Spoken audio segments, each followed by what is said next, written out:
시청자 여러분 안녕하세요. 알기 쉬운 보험으로 인생 설계를 도와드리는 인생설계 원픽 진행의 김혜연입니다. 100세 시대를 위한 선택, 살다 보면 겪게 되는 크고 작은 일들을 위한 보험에 대해서 쉽게 알려드리겠습니다. 오늘 인생설계 원픽과 함께 하시면서 하루하루의 생활을 현명하게 설계해 나가는 방법 찾아가 보시기 바랍니다. 자, 인생설계 원픽 생방송은요, 서울경제TV 검색 후 아래에 나오는 방법을 통해 실시간 스트리밍으로 함께 하실 수 있습니다. 또 인생설계 원픽에서 제공하는 정보는 전문가들의 조언일 뿐 해당 보험의 가치나 수익률을 보장하지 않는다는 점 기억해 주시고요. 아울러 서울경제TV, 서울경제신문은 당사의 브랜드입니다. 서울경제증권TV, 서울경제TV 손실복구팀과는 무관하며 기타 유사 명칭에 주의해 주시기 바랍니다. 자, 그럼 인생 설계 원픽 본격적으로 시작해 보겠습니다. 오늘도 여러분의 인생 설계를 현명하게 도와주실 세 분의 전문가님과 함께합니다. 전문가 여러분 안녕하세요. 네, 반갑습니다. 한 분 한 분 시청자 여러분과 인사 나눠볼 텐데요. 먼저 김준혁 전문가님부터 인사 부탁드립니다. 네, 안녕하세요. 보험약관 읽다 보면 잠이 옵니다. 그래서 제가 대신 깨어 있습니다. 김준혁 전문가입니다. 네, 깨어있는 전문가님, 오늘 내용 굉장히 기대가 되는데요. 자, 이어서 장윤정 전문가님도 인사 부탁드립니다. 안녕하세요. 트로트계에선 장윤정, 누구나 아실 텐데요. 보험계에선 누구나 알기 쉽게 보험의 길을 안내해드릴 장윤정 전문가입니다. 네, 좋습니다. 이름을 잊어버리지 않을 수 있다는 큰 장점이 있는 것 같습니다. 자, 기대해 보겠고요. 마지막으로 박소영 전문가님 인사 부탁드립니다. 네, 안녕하세요. 13년 전쯤에 방영한 내 딸 서영이라는 드라마 기억나시나요? 그 드라마 제목처럼 저는 여러분께 딸처럼 언니나 누나처럼 또 동생처럼 가족 같은 마음으로 여러분들께 다가가겠습니다. 보험 전문가 박서영입니다. 네, 좋습니다. 오늘 이렇게 세 분의 전문가님과 함께 하겠습니다. 자, 유익한 정보들 전달해 드릴 예정인데요. 첫 번째 주제부터 만나보셔야겠죠? 화면으로 만나보시죠.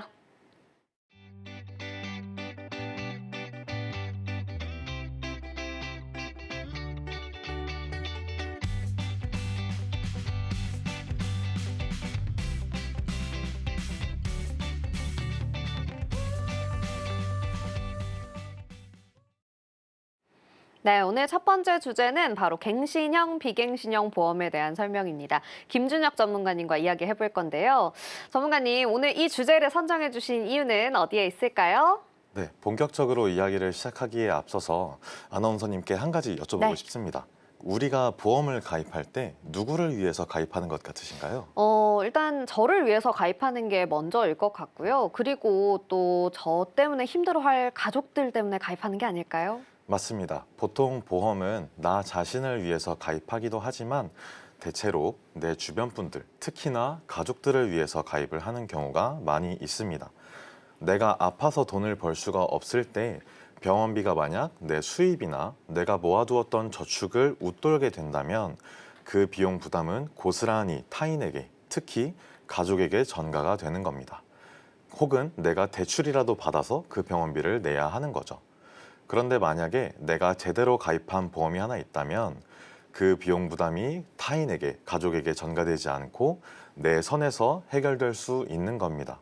그래서 보험은 물론 가입도 중요하겠지만 가입 이후에 내가 본격적으로 보험금 청구를 하게 될 노년까지 유지하는 것이 훨씬 더 중요합니다. 맞습니다. 이 보험 처음에 잘 가입하는 것도 중요하지만 결국엔 내가 보장을 받아야 하는 시기까지 유지를 하는 것도 굉장히 중요한 것 같아요. 네, 몇 년 전에 인스타그램과 같은 SNS에서 대두되었던 키워드 중 하나가 바로 소확행입니다. 내가 엄청나게 비싼 걸 사진 않더라도 내가 지출할 수 있는 여력 안에서 최대한의 행복도를 누리는 것이 바로 소확행인데요. 그 저변에는 내가 내는 비용 대비 느낄 수 있는 마음의 만족도, 즉 소위 말하는 가심비가 가장 중요한 것 같습니다. 보험도 물론 이 가심비를 벗어날 수 없다고 생각합니다. 내가 낸 돈에 비해서 비록 많이는 아니더라도 적어도 비슷한 정도는 보장을 받아야 좋은 보험이다라고 표현할 수 있을 텐데요. 우리가 보험회사에 보험료를 내는 이유는 보험회사가 우리가 내는 보험료에 맞게 보장금을 책정해줬기 때문입니다. 그런데 우리는 짧아도 70, 80세, 길게는 100세 혹은 사망할 때까지 보장을 받으려고 보험을 가입하다 보니 우리가 내야 되는 총 보험료가 적게는 몇백만 원, 많게는 몇천만 원 혹은 억 단위까지도 올라가게 됩니다. 그런데 그 큰 돈을 우리가 한꺼번에 내기는 조금 많이 부담스럽겠죠. 그래서 우리가 이 돈을 몇 년에 걸쳐서 나눠내겠다라고 약속을 하고 가입을 하게 됩니다. 그래서 아마 설계사님들과 상담을 하실 때 이건 20년 동안 납입하는 거다, 30년 동안 납입하는 거다라는 이야기들을 많이 들으셨을 텐데요. 그런데 아나운서님, 만약에 내가 가입한 보험이 20년을 내고 나서도 또 더 내야 되고 그 내야 되는 남은 보험료가 계속 인상된다면 어떨 것 같으세요? 글쎄요. 그렇게 좋진 않을 것 같아요. 사실 이 20-30년이란 시간이 짧은 시간이 아니기 때문에 우리가 보험료를 계속 납입하는데 부담이 될 수밖에 없잖아요. 그런데 또 내야 하고 보험료가 계속 오른다라고 하면 사실 기분이 그렇게 좋지는 않을 것 같습니다.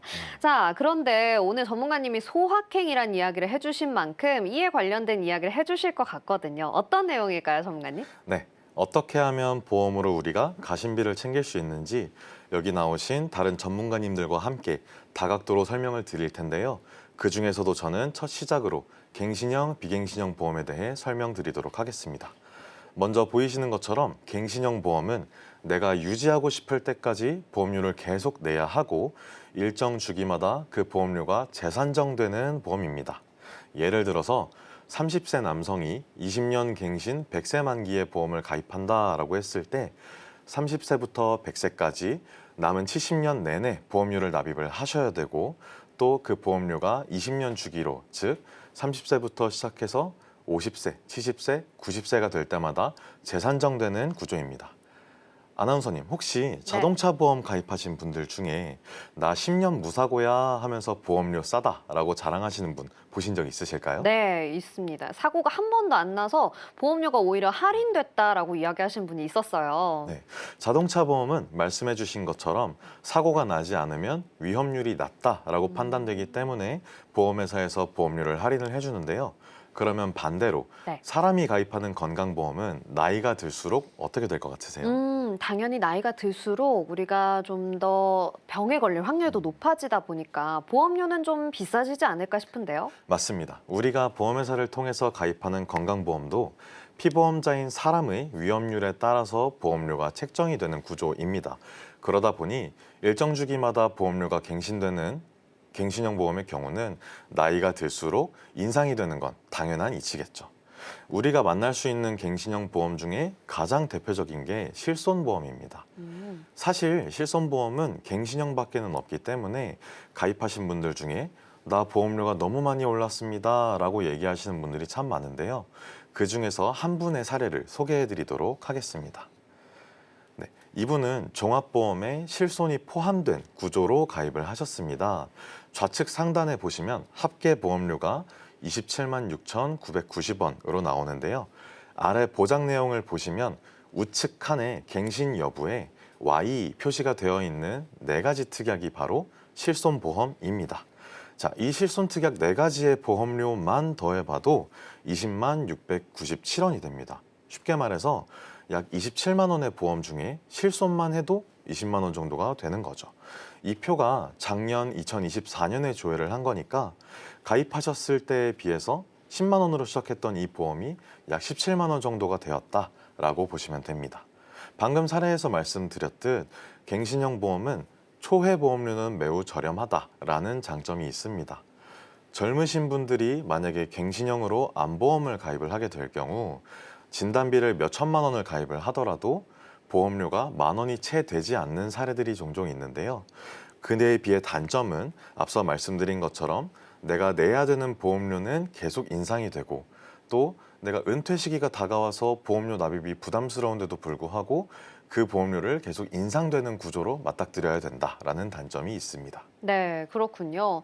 이 갱신형 보험의 장점은 처음에는 보험료가 좀 저렴하게 느껴질 수 있지만 계속해서 주기적으로 변동이 되고 또 말씀해 주신 것처럼 은퇴 시기 이후에도 내가 계속 납입을 해야 된다라는 부담이 있습니다. 자, 그러면 이 갱신형 보험과 반대되는 보험도 있을까요? 네, 바로 다음으로 비갱신형 보험에 대해 말씀드리도록 하겠습니다. 비갱신형 보험은 말 그대로 비갱신, 갱신이 아니다라는 뜻입니다. 즉, 내가 가입할 때 설정한 납입 기간 20년 혹은 30년 동안만 납입을 하고 나서 그 나머지 기간, 만기까지는 보장만 누리면 되는 구조입니다. 앞서 말씀드렸던 사례를 다시 한번 들어보면 30세 남성이 20년 납 100세 만기 비갱신형 보험을 가입하게 될 경우에 30세부터 50세까지만 보험료를 납입하시고 나면 50세부터 100세까지 남은 50년 동안은 보장만 누리시면 되는 거죠. 그런데 이 비갱신형 보험도 명확한 장단점이 있습니다. 일단 장점을 먼저 살펴보자면요. 비갱신형 보험은 말씀드렸듯 보험료가 변동되지 않다 보니 내가 가계부를 작성할 때 조금 더 용이하다라는 점이 있습니다. 그리고 내가 젊었을 때 가입을 하게 되면 수입이 있는 기간 동안에는 수입이 있으니까 보험료를 낼 수 있고 또 은퇴가 됐을 때는 은퇴를 했을 때는 내가 납입 완료를 하게 됐다 보니 그 이후에는 추가적인 보험료 납입 없이 보장만 누리면 된다라는 장점이 있습니다.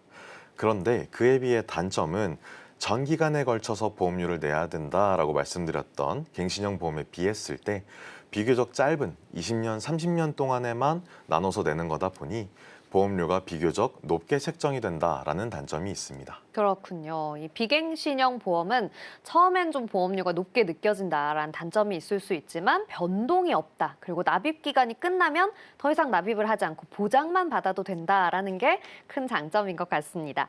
자, 그런데 이 갱신형, 비갱신형 보험 설명을 듣고 보니까요. 서로 완전히 반대되는 내용인 것 같네요. 네, 맞습니다. 지금까지 말씀드린 걸 표로 간단하게 보여드리면 이렇게 됩니다.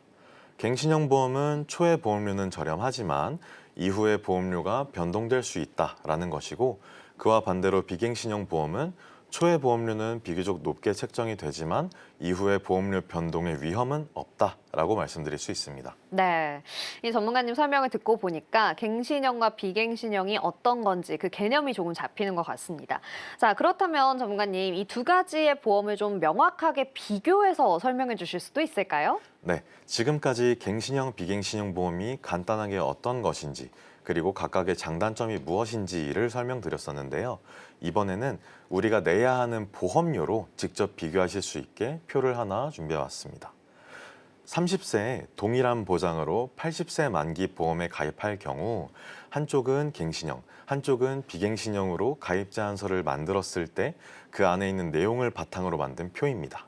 먼저 우측 파란색 갱신형 보험료 그래프를 보시면 초회 보험료는 1,710원으로 매우 저렴하게 출발합니다. 하지만 보장받고 싶은 전 기간, 즉 80세까지 보험료를 계속 납입을 하셔야 되고 갱신될 때마다 보험료가 인상될 수 있기 때문에 총 납입해야 하는 보험료가 약 1,480만 원 정도가 됩니다. 그에 비해 좌측의 녹색 비갱신형 보험료 그래프를 보시면 초회 보험료는 25,000원 정도로 갱신형 보험료에 비해서 10배 이상 높기는 합니다만 10년 동안만 내고 끝내기 때문에 총 보험료는 560만 원 정도입니다. 갱신형 보험에 비해 3분의 1 정도의 보험료만 내고 80세까지 남은 40년 동안은 보장만 누리면 된다라는 거죠. 그렇군요. 사실 이 첫 보험료만 보면 이 갱신형 보험보다 비갱신형 보험이 너무 비싸서 너무 부담스러운데 싶다가도 또 총 납입 보험료를 보면 아, 비갱신형인가? 라는 생각이 들거든요. 약간 조삼모사 같은 느낌이 드는데 이 숫자와 그래프로 확인을 하고 나니까 더 체감이 되는 것 같습니다. 네, 그런데 여기서 추가적으로 제가 말씀드려야 될 것이 있습니다. 방금 보셨던 그 갱신형 보험료의 예시는 말 그대로 예시입니다. 보험료를 보시면 보험료가 1만 원, 3만 원, 6만 원 이런 식으로 오르기 때문에 어떤 분들은 이걸 보시고 그 정도면 내가 그래도 납입할 수 있는데 내가 그렇게 부담스럽게 느끼지는 않는데 라거나 혹은 가입할 때 당시에는 설계사님께서 그렇게 많이 안 오를 겁니다 라고 이야기를 하셨다라는 분들이 종종 있으신데요. 앞서 말씀드렸듯 이 갱신형 보험료는 가입 제한서상에 나온 예상 갱신 보험료입니다. 보험회사가 보험료를 갱신을 할 때 참고하는 기준은 연령 말고도 여러 가지 기준이 있습니다. 첫 번째로 방금 말씀드린 연령의 증가는 당연히 반영을 하게 될 것이고요. 두 번째로 이 사람이 병원을 얼마나 갔는가, 또 이 사람이 보험금을 얼마나 청구를 많이 했는가, 마지막으로 물가 상승률까지도 반영을 하게 됩니다. 그런데 내가 만약에 20년 갱신 보험을 가입을 하게 될 경우 보험회사가 이 20년 동안 이 사람이 얼마나 병원을 가게 될지, 보험금 청구를 얼마나 하게 될지, 또 대한민국의 물가가 얼마나 오를지 옛날에 나왔던 영화들처럼 이 모든 걸 예측을 하기는 어렵겠죠. 네. 그래서 이 가입 제한 서상에 나온 예시표, 방금 보신 그래프는 오직 연령 증가만을 반영한 표입니다. 쉽게 말해서 실제로 갱신이 될 때는 나머지 기준들도 반영이 되기 때문에 보험료가 보시는 것보다 더 높게 산정될 수 있습니다. 네, 그렇군요. 전문가님, 근데 저는 이렇게 이야기를 듣다 보니까요. 결국엔 비갱신형으로 준비를 하는 게 가장 좋은 건가라는 생각이 들거든요. 장단점이 각각 있다라고는 하셨지만 듣다 보니까 결국엔 가심비가 있는 건 비갱신형 보험 같은데요. 맞을까요? 이렇게만 보면은 갱신형 보험은 거의 순수악이라서 마주치면 안 되고 무조건 해지해야 되는 보험처럼 보이실 수도 있는데요. 아나운서님, 혹시 네. 세상에 완벽한 물건 혹은 내가 한 번만 사고 나면 그 어떤 아쉬움도 없이 평생의 만족감을 주는 상품 만나보시거나 사보신 적 있으실까요? 없죠. 세상에 완벽한 물건이 어디 있겠습니까? 그러니까 계속 새로운 물건들이 나오는 게 아닐까요? 네, 맞습니다. 이 세상에 완벽한 건 없죠. 보험도 마찬가지입니다.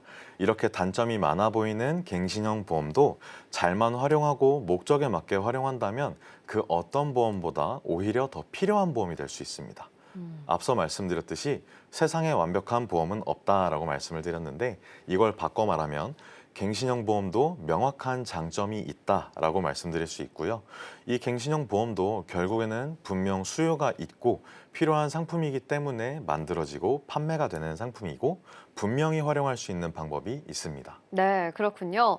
전문가님이 말씀하시는 걸 보니까 이제 오늘의 메인 키워드였던 가심비 있게 준비하는 방법이 나올 것 같습니다. 어떤 방법으로 준비를 해야 될까요, 전문가님? 네, 앞서 든 예시에서 갱신형 보험은 추후에 갱신될 때마다 보험료가 높게 산정이 되니 주력이 되는 보험은 비갱신형 보험으로 준비를 해야 된다라고 말씀을 드렸는데요. 하지만 비갱신형 보험은 갱신형 보험에 비해 보험료가 높게 산정이 돼서 내가 보장금을 높게 가입하는 것이 조금은 부담이 될 수 있습니다. 이때 15년짜리 혹은 20년짜리 갱신형 보험을 보조적인 역할로서 가져감으로써 쉽게 말해 짧고 굵게 그 기간 동안에만 높은 보장을 누릴 수 있는 겁니다. 쉽게 말해서 갱신형 보험은 아래에 기초가 되도록 토대로 두고 그 위에 갱신형 보험이라는 블럭을 얹어서 보장을 높게 가져갈 수 있게 되는 거죠. 또 나이가 많으신 노년층들의 경우 비갱신형 보험으로 가입을 하게 되면 아무래도 연령이 많으시다 보니 보험료가 높게 산정이 될 수밖에 없습니다. 그래서 이런 분들은 갱신형 보험으로 저렴하게 가져가실 수도 있습니다. 20년 갱신형 보험이라는 건 바꿔 말하면 그 20년 동안에는 보험료가 변동되지 않고 보장을 누릴 수 있다라는 것이니 노년층이신 분들은 갱신형 보험으로 짧고 굵게 보장을 가져가시는 것도 좋은 방법이 될 수 있습니다. 네. 네. 그렇군요. 자, 그러면 전문가님, 우리 시청자분들을 위해서 마지막으로 내용 좀 정리해 주시면 좋겠습니다. 네, 적지 않은 분들이 정확하게 어떤 보험에 내가 가입되어 있는지 모르시는 경우가 많습니다. 그래서 오늘 저희와 같은 전문가들이 나와서 어떻게 하면은 가심비를 챙길 수 있는지를 설명을 드릴 건데요. 그 중에서도 갱신형 보험에 대해서 잘 모르거나 혹은 내 갱신형 보험이 얼마까지 오른다, 몇 년 주기로 오른다라는 것을 정확히 설명 듣지 못했거나 설명 들으셨더라도 기억하지 못하시는 분들이 굉장히 많습니다. 보험의 가장 큰 문제는 정보의 부족보다도 잘못된 정보의 범람이라고 저는 생각을 하는데요. 나와 내 가족의 행복한 노후 보장을 위해서 보험을 가입하는 것인데 저희 같은 전문가가 아니시라면 대다수의 분들에게 있어서 사실 보험 약관이나 증권은 하얀 것은 종이고 검은 것은 글씨다 정도가 맞을 겁니다. 그렇기 때문에 대부분 설계사를 그냥 믿으면서 가입을 하시게 되는데요. 자칫 그러다가 중요한 정보들을 놓치시게 되면 보장은 차치하고 엄청나게 인상되는 보험료를 부담하셔야 되는 경우가 있을 겁니다. 더 이상 불필요한 손해가 없으시도록 내 보험 중에 불필요한 갱신형 보험은 없으신지 꼭 한 번쯤은 점검해 보시길 강력하게 권장드리겠습니다. 네, 좋습니다. 오늘 소개해드린 정보 시청자 여러분들의 투자 판단을 위한 조언일 뿐이라는 점 기억해 주시고요. 함께 이야기해본 내용 화면으로 정리해 보겠습니다.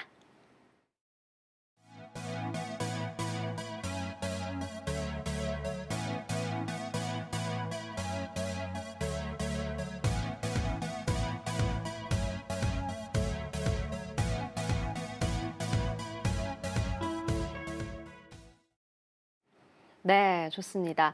아마 이 보험 준비하시는 분들이라면 갱신형, 비갱신형 많이 걱정을 하셨을 텐데 오늘 아주 꼼꼼하게 살펴본 시간이 된 것 같습니다. 자, 이렇게 첫 번째 주제 만나봤으니까요. 두 번째 주제도 확인을 해봐야겠죠? 화면으로 만나보시죠.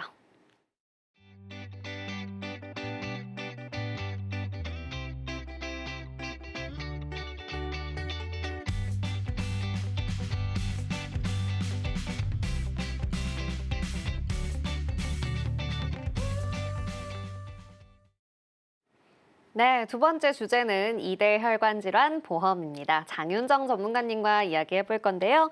전문가님, 오늘 주제는 어떤 이유로 선정해 주셨을까요? 네, 제가 말씀드릴 내용은 2대 혈관 질환 보험입니다. 제가 많은 시청자님들을 만나면서 느낀 점은 암에 대해서는 중요하게 생각하시는 반면 뇌나 심장 쪽에 대해서는 관련 질병에 대해 어려워하시고 요즘 트렌드에 따라 어떻게 준비해야 하는지 모르시는 분들이 많아 준비했습니다. 네, 제가 보기에도 이 암보험에 대해서는 그래도 어느 정도 다들 알고 계시는데 말씀해 주신 이 뇌, 심장 보험은 잘 못 들어본 것 같아요. 네, 맞습니다. 첫 번째로 심장 질환과 뇌 질환 또한 현대인의 사망 원인 중 가장 높은 비중을 차지하고 있는데요. 통계청 자료에 따르면 이 두 질환은 암에 이어 한국인의 2, 3위 사망 원인으로 국민 건강에 직결된 매우 중요한 문제입니다. 두 번째로 이러한 혈관 질환은 발병 시 치료비가 매우 고액이라는 특징이 있는데요. 심근경색이나 뇌졸중 같은 질환은 응급수술부터 장기간의 재활치료까지 필요하다 보니 경제적인 부담이 매우 큰데 많은 분들이 이러한 경제적 위험에 충분히 대비하지 못하고 있는 실정입니다. 세 번째로 현대 생활 습관의 변화로 혈관 질환의 위험이 더욱 증가하고 있는데요. 스트레스, 불규칙한 식습관, 운동 부족 등으로 인해서 젊은 층에도 혈관 질환 발병률이 높아지고 있어 사회적 관심이 필요한 시점입니다. 네 번째로 많은 시청자분들이 보험 가입 시 혈관 질환 관련 보장에 대한 이해가 부족합니다. 보험 상품이 복잡하고 전문적인 용어가 많아 실질적으로 어떤 보장을 받을 수 있는지 파악하기도 어려워 아직도 이 진단비가 꽤나 문제가 되고 있습니다. 그 부분에 대해서 오늘 최대한 쉽게 시청자 입장에서 설명을 드리도록 하겠습니다. 네, 좋습니다. 2대 혈관 질환 보험이라고 하니까 사실 용어가 좀 생소하고 어렵게 느껴지는데요. 2대 혈관 질환이 무엇인지, 보험은 또 무엇인지 설명 부탁드려요. 네, 2대 혈관 질환 보험이란 뇌혈관 질환과 심혈관 질환을 집중적으로 보장하는 보험입니다.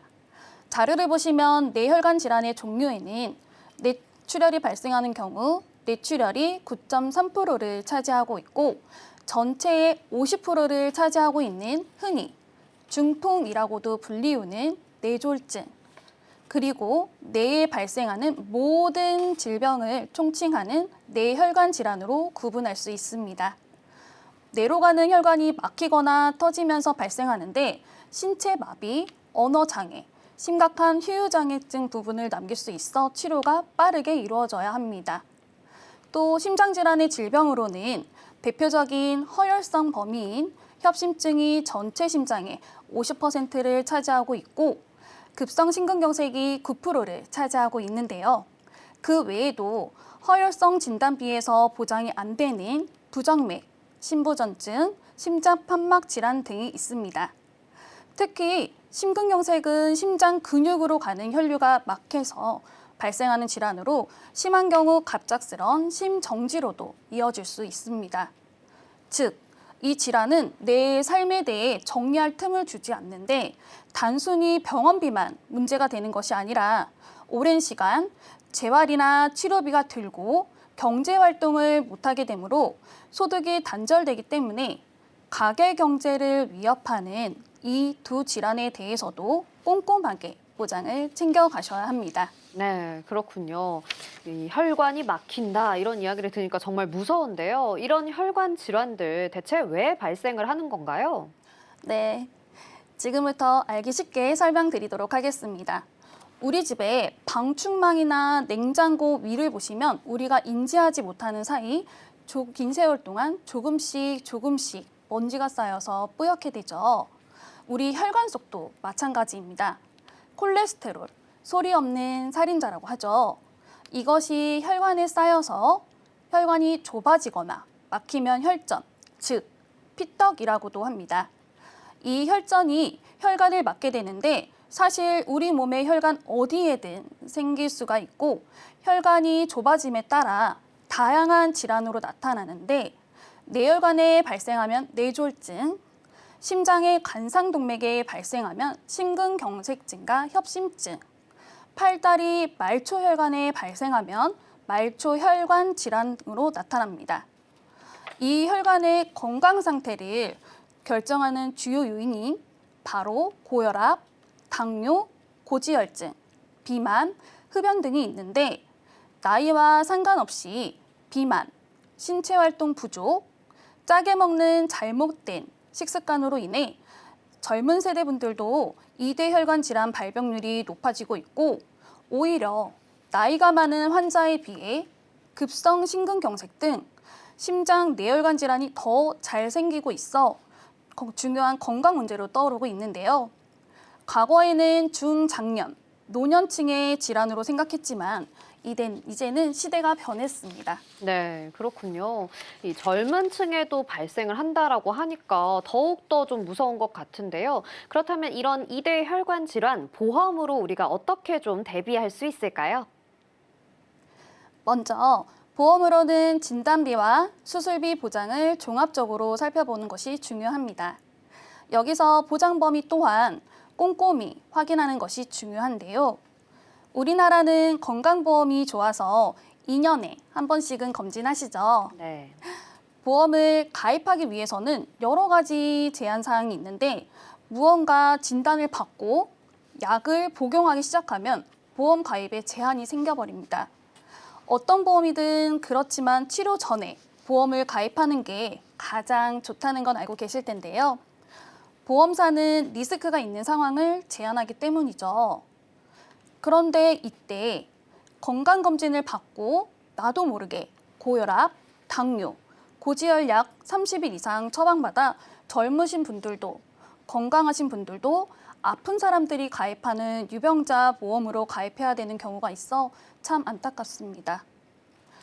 또한 의료공학 발전으로 더 똑똑해진 기계가 환자도 모르는 사이 스쳐 지나간 뇌졸중의 흔적도 다 잡아내고 있는데 혹시나 내가 신체 어딘가가 불편해서 아니면 검진을 위해 스스로 병원에 가서 머리나 심장을 찍어봤더니 뇌동맥류나 협심증이 발견되었다고 쳤을 때 그런데 만약 내 보험이 뇌졸중과 급성 심근경색으로만 가입되어 있다면 단 1원도 보장받지 못합니다.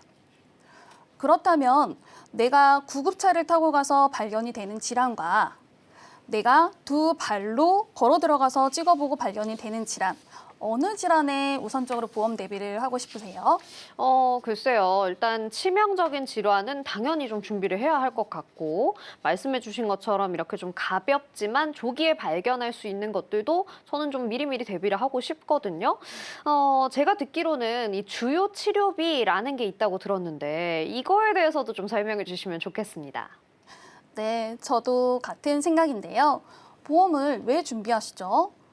불확실한 미래를 확실하게 준비하기 위해서인 만큼 뇌혈관, 심혈관 질환 보장을 받을 수 있는 보장 범위를 넓혀서 진단비 및 수술비로 준비해 주셔야 하고 말씀해 주셨듯이 요즘에는 뇌혈관 2대 주요 치료비라고 해서 보험회사에 따라 연간 총 1회에서 3회, 최대 10년 또는 보험 만기 시까지 진단비 못지않은 보장을 해주는데요.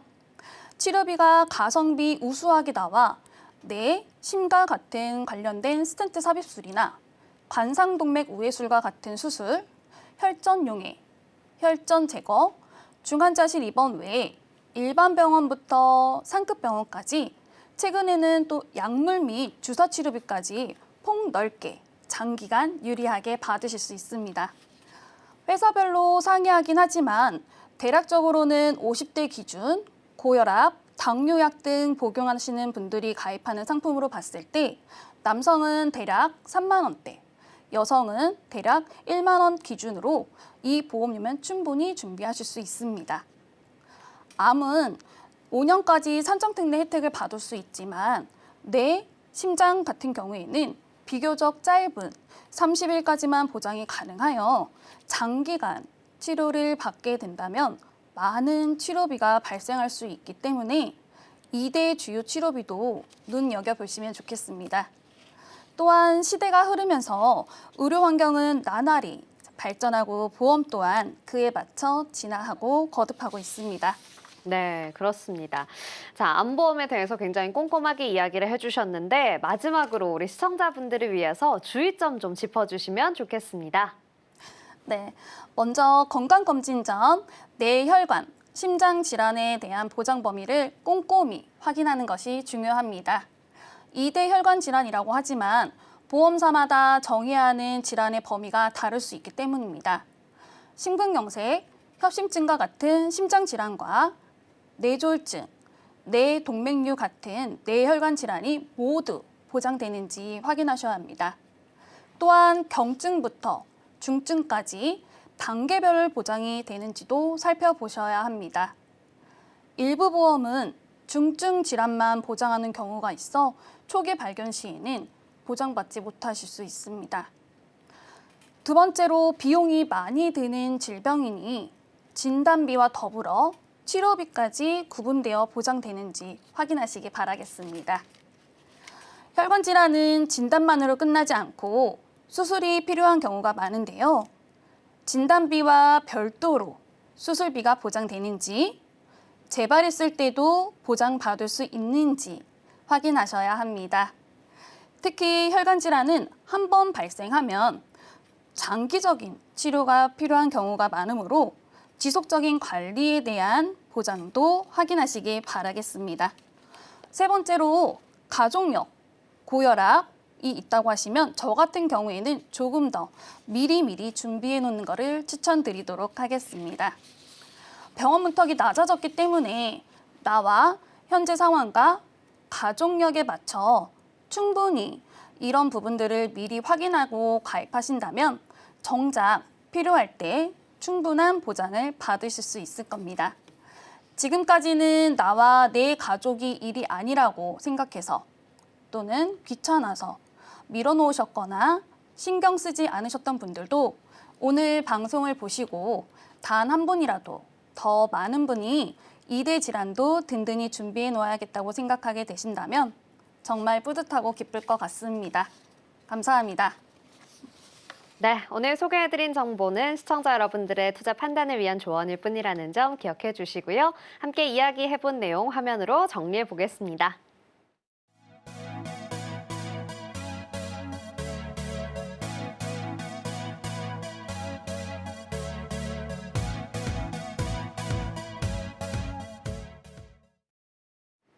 네, 이렇게 2대 혈관 질환 보험까지 함께 알아봤습니다. 오늘 정말 유익한 정보들 전해드리고 있는데요. 마지막 정보는 또 어떤 내용일지 굉장히 기대가 됩니다. 세 번째 주제도 화면으로 만나보시죠.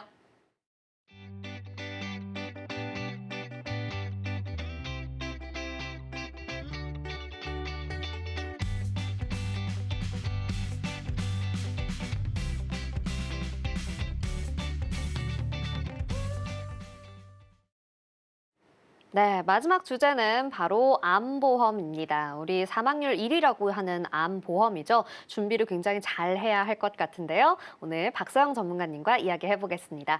전문가님, 오늘 어떤 내용 준비해 주셨을까요? 네, 이 시간에는 암보험에 대해서 이야기해 보도록 하겠습니다. 진행자님, 네. 진행자님께서는 혹시 내가 암에 걸린다면이라는 생각 해보신 적 있으실까요? 굉장히 상상도 하기 싫을 만큼 안 좋은 일이지만 생각을 해본 적은 있습니다. 막막하더라고요. 네, 그러시군요. 많은 분들께서 우리나라 질병 사망 원인 1위가 암이라는 것을 잘 알고 계실 텐데요. 혹시 암 환자의 일상을 상상해 보셨을까요? 암 환자가 겪는 가장 어려운 점은 면역력이 떨어진다는 겁니다. 이로 인해 자이든 타이든 경제활동을 할 수가 없고요. 또한 힘든 치료를 진행하면서 머리가 빠지고 구토감에 밥도 제대로 먹지 못하기 때문에 가족들이 돌아가면서 돌봐줘야 합니다. 하지만 그 무엇보다도 가장 중요한 점은 암은요, 정말 많은 고액의 치료 비용이 들어가기 때문에 경제적으로 큰 어려움을 겪게 되는 경제 질병이라는 점인데요. 실제로 제가 대화하다 보면 암에 대한 두려움을 이야기하는 분들이 정말 많습니다. 특히 그 중에서도 치료비에 대한 부담을 많이 느끼신다는 걸 알 수 있는데요. 암은 우리나라에서 여전히 매해 25만 명 이상이 진단을 받는 현대인들에게 가장 큰 건강 위협이자 국내 사망 원인 1위 질병입니다. 그래서 오늘은 최근에 암이라는 질환이 어떤 모습으로 발생을 하고 있고 여기에 대한 대비 방법은 어떤 것들이 있는지 함께 알아보겠습니다. 네, 여전히 사망 1위인 암이라고 이야기를 해주셨는데요. 정말 경제 능력 상실과 또 고통을 유발하는 암이죠. 우리가 대비를 잘 해야겠는데 그러면 보험으로 어떻게 이 암을 대비하면 되는지 말씀해 주세요. 네, 앞에서 잠깐 말씀드렸듯이 많은 분들에게 암 자체만큼이나 무서운 것이 바로 경제적인 부담입니다. 국가암정보센터의 통계 자료를 통해 실제로 우리나라의 암 발병률이 어떤 모습을 보이는지 확인해 보겠습니다. 이 자료는 2022년 기준 남녀 전체 통계입니다. 한 해 동안 약 28만 2천여 명이 암 진단을 받았고 우리나라 국민의 기대 수명인 83세까지 생존할 경우 암에 걸릴 확률은 38%에 달합니다. 남성은 5명 중에 2명, 여성은 3명 중에 1명이 암에 걸린 것으로 추정이 되고 있습니다. 이를 통해 암 발병 확률이 매우 높다는 것을 알 수 있는데요. 위의 내용으로 볼 때 우리들에게 내가 암에 걸릴 수 있지 않을까라는 생각은 어떻게 보면 굉장히 자연스러운 생각입니다. 네, 그렇죠. 이 통계 자료의 숫자를 보고 나니까 정말 이 발병률이 높다라는 생각이 드는데요. 그런데 전문가님, 이게 암도 성별에 따라서 좀 다르게 발생한다고 알고 있는데 어떤 차이가 있는 거예요? 네, 맞습니다. 남녀 성별에 따라 주요 발생암의 차이가 있습니다. 국립암센터 자료에 따르면 남성은 약 15만 명, 여성은 약 13만여 명으로 남성보다는 조금 적은 숫자인 걸 확인하실 수가 있는데요. 남성의 주요 암으로는 폐암이 1위로 가장 많았고 전립선암이 근소한 차이로 2위를 차지했습니다. 그 밖에 대장암, 전립선암, 간암 순으로 발병률이 높습니다. 다음으로는 여성의 주요 암인데요. 함께 살펴보겠습니다. 여성분들 같은 경우에는 남성과 발병 부위에서 차이가 납니다. 유방암이 21%로 가장 많고요. 2위는 18%로 갑상선암, 그 밖에 대장암, 위암, 폐암 순입니다. 특히 여성 시청자분들은 여기서 주목하셔야 할 점이 있습니다. 여성 호르몬의 영향으로 유방암과 갑상선암 이 두 가지 암이 40%에 육박할 정도로 발병률에 있어서 압도적으로 높은 것을 볼 수가 있는데요. 그렇기 때문에 여성 시청자분들께서는 유방암과 갑상선암에 중점을 두고 보험을 준비하시는 편이 보다 유리합니다. 네, 그렇겠네요. 예전에는 사실 암에 걸리게 되면 무조건 죽는다라고 생각을 하게 돼서 사망률을 좀 따졌었는데 요새는 치료가 가능하다 보니까 오히려 생존율을 따진다고요? 네, 그렇습니다. 이렇게 높은 발병률을 보이고 있는 암이지만 의료기술의 지속적인 발전으로 면역 항암제뿐만 아니라 최근 중입자 치료와 같은 새로운 치료 방법도 생겼습니다. 그 결과 과거에는 약 42%에 불과했던 생존율이 현재에는 72%로 크게 증가하여 많은 환자들이 완치 판정을 받고 있는데요. 그만큼 의료 기술이 발전돼서 치료만 잘 받는다면 높은 생존 가능성을 보이고 있습니다. 네, 그러네요. 그러면 이 치료를 진짜 좀 잘 받을 수 있도록 우리가 보험으로 대비를 해야겠는데 암보험 대체 어떻게 준비하는 게 좋을까요? 네, 암보험의 보장 항목을 살펴보면요. 보통 진단비, 그리고 수술비, 치료비, 통원비 등으로 나눠볼 수가 있는데요. 이 중 가장 핵심이 되는 건 진단비입니다. 왜일까요? 암에 걸리면 제일 먼저 진단을 받기 때문입니다. 그리고 그 진단을 바탕으로 수술이나 치료가 시작이 됩니다. 즉, 모든 시작은 진단에서부터이기 때문에 진단비가 가장 중요하다고 말씀을 드리는 겁니다. 암 진단을 받는 순간 많은 분들이 면역력 저하로 인해 경제활동에 큰 제약을 받게 되는데요. 이럴 때 진단비는 아주 큰 도움이 되는 보장입니다. 무엇보다도 진단비는 치료나 수술을 하지 않아도 진단만으로 바로 지급이 되기 때문에 생활비, 병원비, 가족 돌봄 등 어디에든 자유롭게 활용하실 수 있는 장점이 있습니다. 그래서 암보험을 준비하실 때에는 수술비나 치료비보다 진단비를 가장 우선해서 준비하셔야 합니다.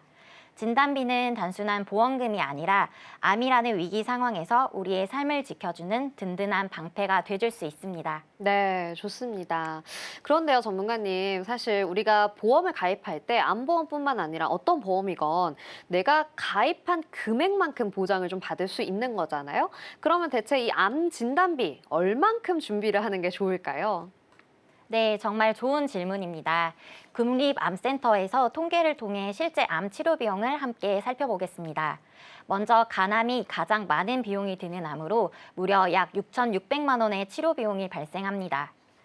그 다음으로는 췌장암의 평균 치료비가 약 6,300만 원, 그 뒤를 이어 폐암도 약 4,600만 원 정도가 들어갑니다. 여성 1위 암인 유방암 또한 약 1,700만 원이라는 적지 않은 비용이 필요한데요. 네, 그러네요. 지금 보니까 금액이 정말 생각했던 것보다 훨씬 많은 비용이라는 생각이 듭니다. 그런데 사실 우리 제2의 국민보험이라고 할 만큼 실손보험은 다들 가지고 계시잖아요. 이걸로 어느 정도 좀 보장이 되는 거 아닌가요? 네, 맞습니다. 많은 분들이 실손보험으로 대부분 처리가 되는 거 아닐까요? 라고 말씀을 하시는데요. 실손보험으로는 일부만 보장이 됩니다. 하지만 문제는 암 치료는 단기간에 끝나지 않는 장기간이라는 점인데요. 고가의 치료비, 간병비, 교통비 외에 무엇보다 중요한 건 치료하는 동안 일을 쉴 수밖에 없어 소득이 끊기게 되는 상황입니다.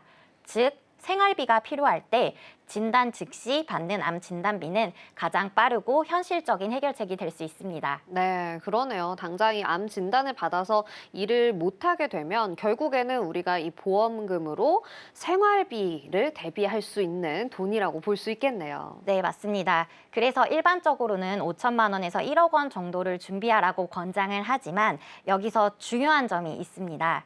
보험을 준비하실 때에는 절대적인 정답이 없다는 겁니다. 왜냐하면 각자의 경제 상황이 다르기 때문인데요. 사례를 통해 암 진단비의 기준이 개인 상황에 따라 얼마나 달라지는지 살펴보겠습니다. 월 소득이 300만 원인 A씨, 그리고 월 소득이 500만 원인 B씨 두 분을 비교해 보겠습니다. A씨는 매달 300만 원의 소득 중에서 고정 지출이 약 250만 원이고 B씨는 500만 원을 벌지만 고정 지출이 400만 원입니다. 그런데 어느 날 두 사람 모두 암 진단을 받게 됐고 약 1년간 경제활동을 중단하고 치료에 집중하게 됩니다. 그리고 치료 중 발생한 본인 부담 치료비는 산정특례와 실손보험 적용 후에도 각각 1,000만 원 정도가 들었다고 가정을 해보겠습니다. 그렇다면 월 250만 원의 생활비로 고정 지출이 있는 A씨는 1년여 동안 3천만 원의 생활비가 필요하고 여기에 치료비 1,000만 원을 더해 총 4천만 원의 지출이 생겼고요.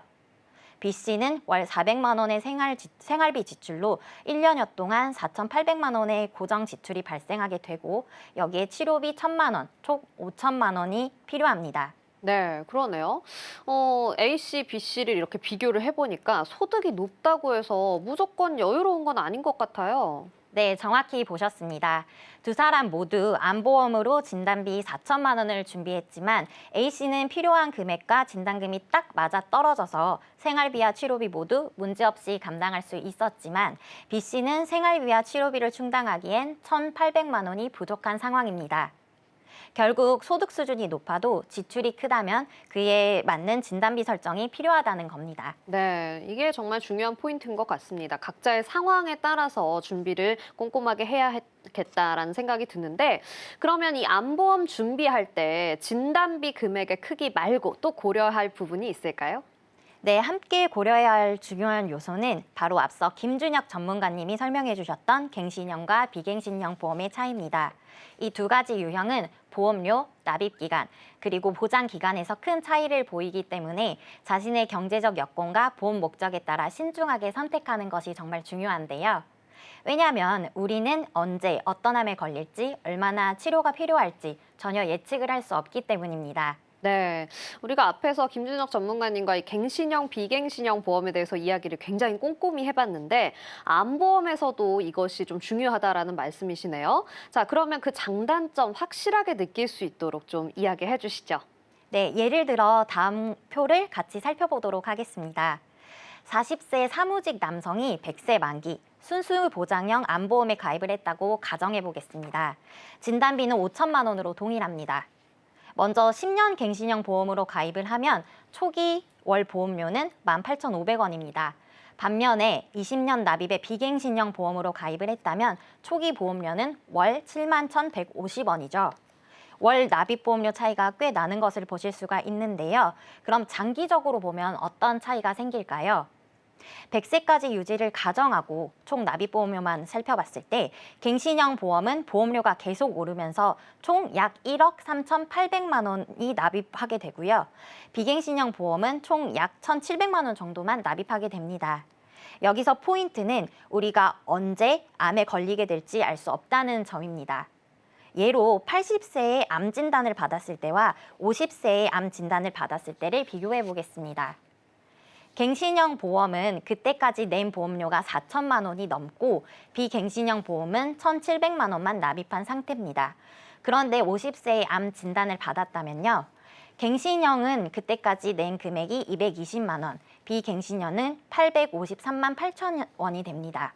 다만 갱신형은 장기 유지 관점에서 볼 때 보험료가 계속 오르게 되므로 최종 납입하는 보험료가 굉장히 많이 오르게 되어 유지가 어려울 수 있습니다. 네, 결국에는 이 암보험 역시 비갱신형 보험으로 준비를 하면 조금 더 효율적일 수 있다라고 이야기를 해주셨습니다. 자, 그럼 전문가님 혹시 이 내용 말고요. 최신 트렌드에 맞춰서 우리가 암보험 준비하는 방법이 있을까요? 네, 앞서 암 진단비는 암의 진단만 받아도 수술이나 치료의 과정을 거치지 않고 즉시 지급되는 보장이라고 설명드렸었죠. 그런데 이 진단비와 함께 꼭 준비해 두시면 치료비 부담을 훨씬 줄일 수 있는 보장이 하나 있습니다. 바로 암 주요 치료비입니다. 이 암 주요 치료비는요, 암 진단 이후 실제로 발생하게 되는 수술, 항암 약물, 방사선 등 실제 암 치료 과정에서 필요한 치료 비용을 보장해주는 보험입니다. 특히 정해진 가입 금액을 기준으로 연간 1회씩 최대 10년까지 보장이 가능해서 치료가 길어질 경우에도 매우 실질적인 도움이 되는 보장이라고 할 수 있습니다. 요즘은 의학기술이 정말 빠르게 발전하면서 암 수술뿐만 아니라 표적 항암 치료, 중입자 치료 등과 같은 첨단 치료법까지 다양한 암 치료 방법이 생기고 있죠. 하지만 문제는 막상 암이 발병했을 때 환자 개개인의 건강 상태나 몸의 반응에 따라 어떤 치료가 필요할지 미리 알기가 어렵다는 점입니다.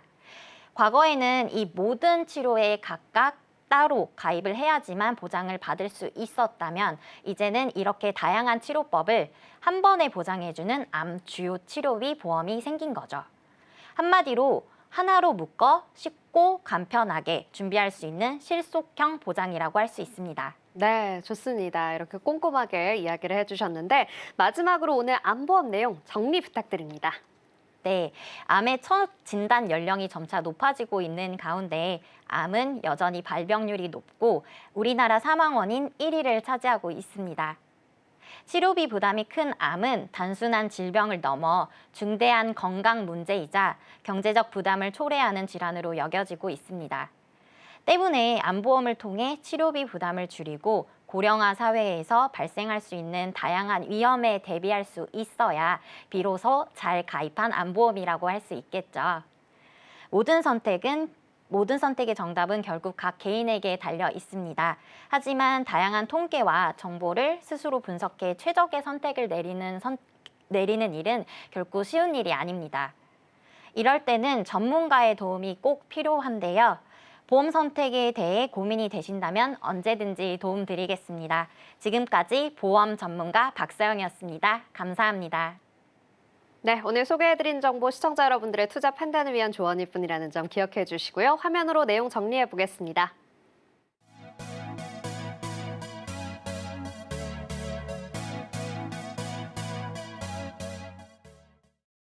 네, 인생설계 원픽에서 제공하는 정보 시청자 여러분들의 판단을 위한 조언일 뿐이라는 점 기억해 주시고요. 오늘 방송 서울경제TV 홈페이지와 서울경제TV 유튜브 채널을 통해 다시 보실 수 있습니다. 인생설계 원픽, 오늘 저희가 준비한 내용은 여기까지입니다. 시청해 주신 여러분 고맙습니다.